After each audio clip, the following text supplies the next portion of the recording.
Oui, c'est un sujet qui me parle, les femmes seules.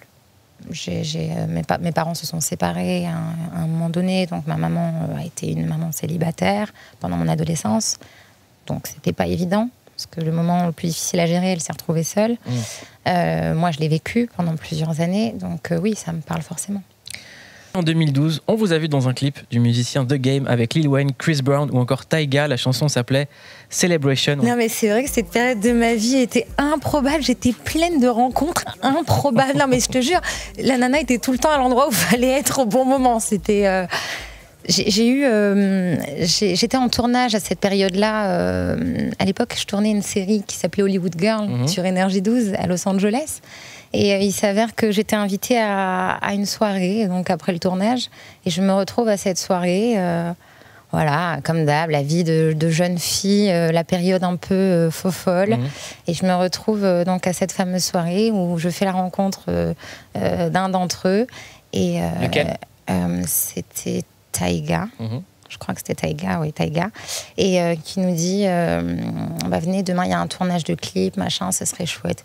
Et dans la folie de la jeunesse, moi j'ai trouvé ça trop fun. Bah ok, pas de souci. Et donc le lendemain, tournage, et j'en garde un très bon souvenir. C'est très rigolo. Aujourd'hui, avec le recul, je trouve ça chouette, c'est rigolo. Et alors, la question que je me pose, c'est avant que tout ça arrive, c'était qui I.M?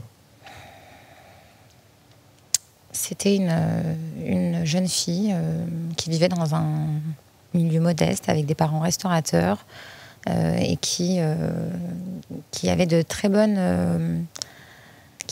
résultats scolaires et qui, à cause de l'appât du gain et de l'argent pour vouloir... En fait, à un moment donné dans ma vie, quand mon père est parti, j'avais décidé que j'allais devenir l'homme de la maison. Alors, personne ne m'avait rien demandé, hein, mais j'avais décidé que j'allais devenir l'homme de la maison, que j'allais tout prendre en charge. Et du coup, j'ai cessé mes études, ce qui m'a valu beaucoup de problèmes avec mon papa, qui était très déçu, parce qu'il croyait beaucoup en moi. Et j'ai commencé des petits jobs à droite à gauche, dans le milieu de la restauration. Donc voilà, une jeune femme qui avait décidé d'aller gagner sa vie pour prendre tout en main. Et j'ai fini par y arriver quand même. Parce que après, j'ai plutôt bien géré la famille et c'est une fierté. Comment est-ce qu'on s'est retrouvés parachutés dans ce monde en fait? Ça a été quoi le contact? Ça a été un casting sauvage? Ça a été... pour Secret et TF1, vraiment, ils ont vraiment été... Ils ont été beaucoup dans la séduction avec moi. Ils ont compris que j'étais pas forcément une candidate. J'étais pas la meilleure candidate parce que j'étais pas très malléable. Mais comment ils sont venus vers vous? Ils sont venus vers moi. En fait, ils sont ce qu'on appelle des chasseurs de tête. Moi, c'était une période où je faisais des saisons à Saint-Tropez. Je travaillais dans un restaurant. Et t'as des nanas qui sont spécialisées, qui viennent et qui cherchent le beau gosse, la blonde, la brune. Et voilà, je correspondais à un profil et j'avais pas de secret, j'avais rien du tout. Ils ont fait un truc, ils ont mécanisé un secret parce qu'ils voulaient absolument que je fasse l'émission. Je suis avec l'animatrice et influenceuse I.M Nour qui publie Simplement Keto. Ce sont vos conseils et vos recettes pour maigrir sans être frustré. Ce soir, qu'est-ce qu'on doit manger si on décide de manger après 22h, après l'émission? Alors, ça dépend de quoi as-tu envie. J'ai envie de déconner. T'as envie de déconner? Non, mais ça peut être plein de choses super gourmandes. Ça peut être, tu peux te faire une bonne viande grillée avec la sauce de ton choix, parce que les sauces sont autorisées. Ça peut être une sauce béarnaise, ça peut être plein de trucs super chouettes. Ça peut être tout à l'heure je te parlais de gratin. Ça peut être un gratin de courgettes avec plein de fromage. Ça peut être un gratin de chou-fleur. Ça peut être une bonne salade avec de l'avocat, des crevettes. Plein de bonnes choses. Et si là on est en voiture et qu'on ne sait pas quoi faire ce soir et qu'il nous reste un quart d'heure avant que tout ferme, qu'est-ce qu'on fait? Il nous reste un quart d'heure pour manger avant que tout ferme? Ouais. Le temps de se garer, tout ça. Faut penser aux gens qui nous écoutent en voiture. D'accord. Tu t'arrêtes sur une aire d'autoroute. On peut s'arrêter sur une aire d'autoroute? Ok, on s'arrête sur une aire d'autoroute. Et au lieu d'aller prendre tous les petits trucs à côté, genre chips, machin, un truc, tu prends pas du tout ça. Tu peux te prendre des amandes. Tu peux prendre, et parfois ils font de la charcuterie pour ceux qui mangent de la charcuterie sous vide. Tu peux te prendre des petits morceaux de fromage, ils vendent du fromage. Voilà, tu peux te prendre des fruits rouges parce que les fruits rouges sont autorisés.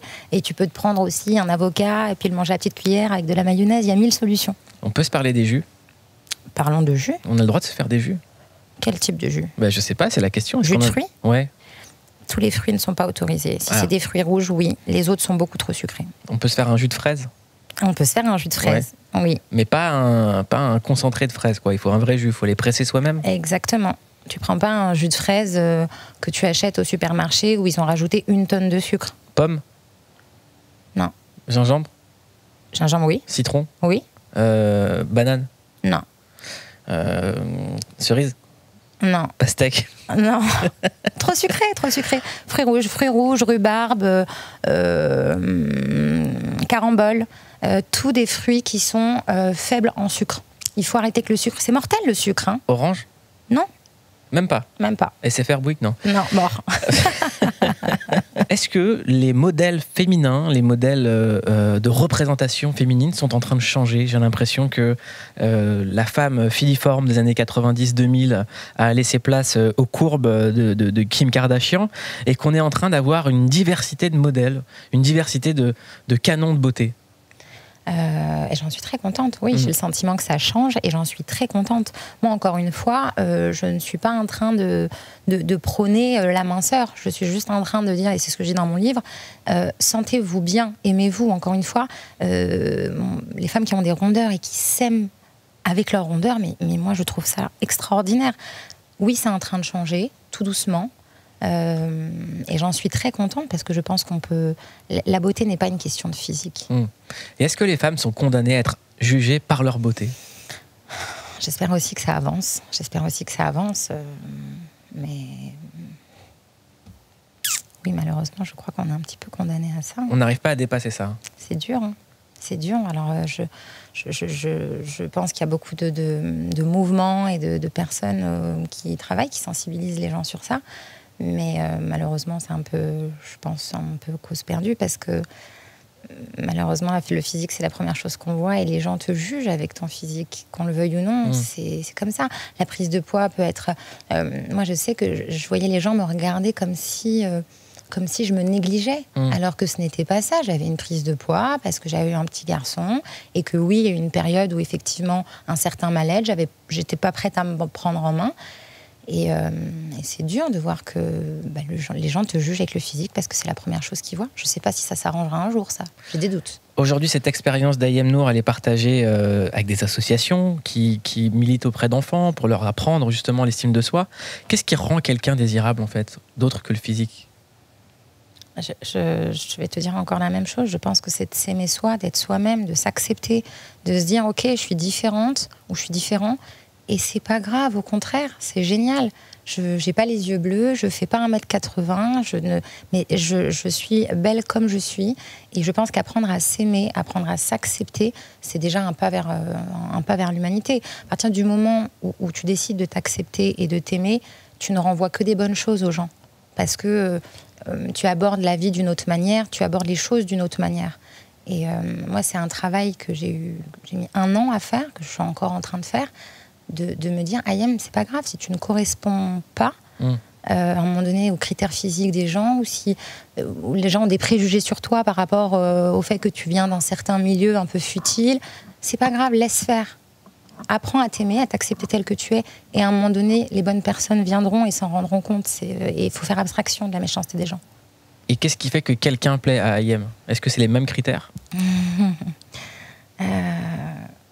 Alors moi, ouais, c'est les mêmes critères. J'aime la sincérité, j'aime l'authenticité. Moi, le fake, c'est bon, j'ai assez donné.